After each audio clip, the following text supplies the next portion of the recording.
அலைக்கும் வரஹ்மத்துல்லாஹி தஆலா வபரகாத்துஹு. இறந்தவங்களோட நன்மை தீமைகளை பத்தி பேசலாமா அப்படின்னாக்கா கண்டிப்பா கிடையாது. நன்மைகளை பத்தி மட்டும்தான் பேசணும், தீமைகளை பத்தி பேசக்கூடாது அப்படின்னு சொல்லியிருக்காங்க.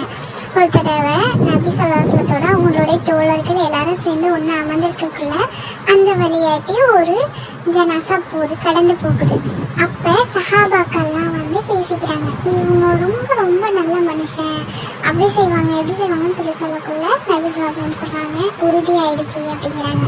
இன்னொரு தடவை இதே மாதிரி ஜனாசா கடந்து போகக்குள்ள சஹாபாக்கெல்லாம் பேசிக்கிறாங்க, இவர் ரொம்ப கெட்ட குணம் உள்ளவரே அப்படின்னு சொல்லக்குள்ள நபி ஸல்லல்லாஹு அலைஹி சொல்றாங்க உறுதியாயிடுச்சு அப்படின்னு சொல்லவும் உமர் ரலியல்லாஹு கேட்குறாங்க, எது உறுதியாயிடுச்சு யார சொல்லலாம் அப்படின்னு கேட்கவும், நீங்க ஃபர்ஸ்ட் ஒரு தடவை நீங்க அந்த மனுஷரை பத்தி நல்ல மனுஷன்னு சொல்றீங்க, அல்லாஹ் அவங்களுக்கு சொர்க்கத்தை உறுதியாக்கிட்டான்.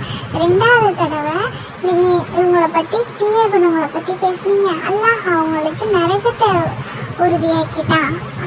நீங்க வந்து உலகத்துல அல்லாஹுடைய சாட்சியாளர்கள் அப்படின்னு சொல்றாங்க. அதே மாதிரி இன்னொரு அறிவிப்புல சொல்றாங்க, நீங்க மௌத்தானவங்களை பத்தி தீமையான விஷயங்களை பேசாதீங்க, ஏன்னா நீங்க பேசுறது மூலமா அவங்களுடைய கபருடைய வேதனை அதாப் அதிகமாக்கப்படலாம், அவங்களுடைய நல்ல விஷயங்களை மட்டும் பேசுங்க அப்படின்னு சொல்லியிருக்காங்க.